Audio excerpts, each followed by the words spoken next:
ওই শেখ হাসিনা প্লেনে করে ভারত পালাবে, তার সাথে কিছু গুরুত্বপূর্ণ আওয়ামী লীগ পালাবে, আপনাদের ফেলে দিয়ে যাবে এই বাংলাদেশেই ধুকে ধুকে মরার জন্য। দেশটা কার? দেশটা আমার নাকি ভারত কিনে নিয়েছে? প্রশ্ন করতে হবে নিজের বিবেককে। আবার অস্ত্র হাতে নিয়ে এবার ভারতের বিরুদ্ধে যুক্ত হবে।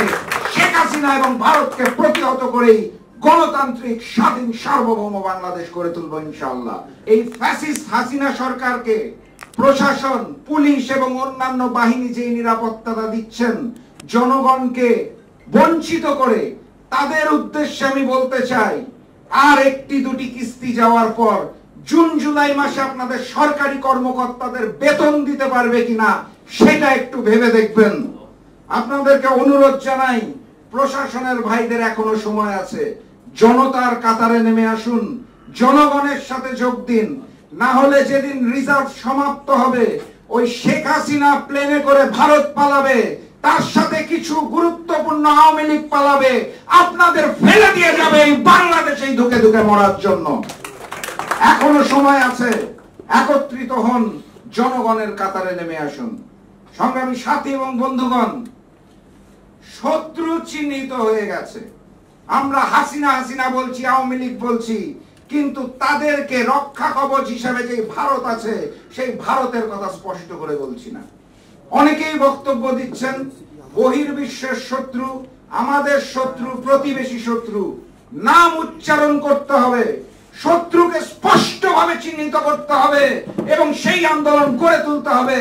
মনে রাখবেন, আমাদের আন্দোলন শুধুমাত্র ফ্যাসিস্ট হাসিনা সরকারের বিরুদ্ধে নয়, একই সাথে সাথে ওই দিল্লির ৫টা সরকার শেখ হাসিনা ওয়াজেদের সাথে সাথে দিল্লি এবং ভারতকেও রুখে দিতে হবে। আমি বক্তব্য দীর্ঘায়িত করব না, শুধু ছোট্ট একটা ঘটনা বলেই শেষ করব। আমি গতকাল পঞ্চগড় থেকে ঢাকায় এসেছি। পঞ্চগড়ের তেতুলিয়া সীমান্তে গত বুধবার ভারতীয় বিএসএফ আমার দেশের 2 জনকে গুলি করে হত্যা করেছে। নতুন কিছু নয়, প্রতিনিয়ত বাংলাদেশের সীমান্তে এরকম হত্যা করছে। আমি গিয়েছিলাম আমার দায়িত্ব থেকে প্রতিবাদ করার জন্য। প্রশাসন আমাকে বাধা দিয়েছে, সীমান্ত মুখে মিছিল নিয়ে যেতে দেয়নি। প্রশাসন বেতন পায়, এখান থেকে যা অর্ডার গিয়েছে, দিল্লি থেকে যা অর্ডার গিয়েছে তারা তাই করবে, এটাই স্বাভাবিক, অস্বাভাবিক নয়। অস্বাভাবিক হচ্ছে সেখানকার কিছু ভারত প্রিয় মানুষ ওই এলাকার চেয়ারম্যানের নেতৃত্বে এবং ওই এলাকার তির্নইহাট বাজারের 2 জন মেম্বার সশরীরে উপস্থিত থেকে শতাধিক সন্ত্রাসী নিয়ে বড় বড় বাস নিয়ে আমাদের উপর হামলা করলো। ভারত বিরোধী কথা বলা যাবে না। দেশটা কার? দেশটা আমার নাকি ভারত কিনে নিয়েছে?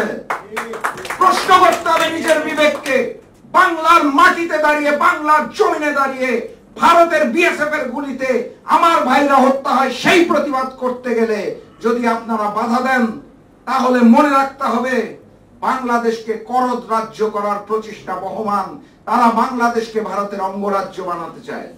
কথাবার্তা পরিষ্কার, যদি প্রয়োজন হয় ৭১-এর মতো আরো একটা যুদ্ধ হবে, আবার অস্ত্র হাতে নিয়ে এবার ভারতের বিরুদ্ধে যুদ্ধ হবে।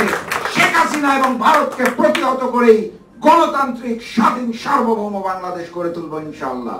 বিজয়ের পথে যাত্রা শুরু, জীবন অথবা মৃত্যু। আসসালামু আলাইকুম।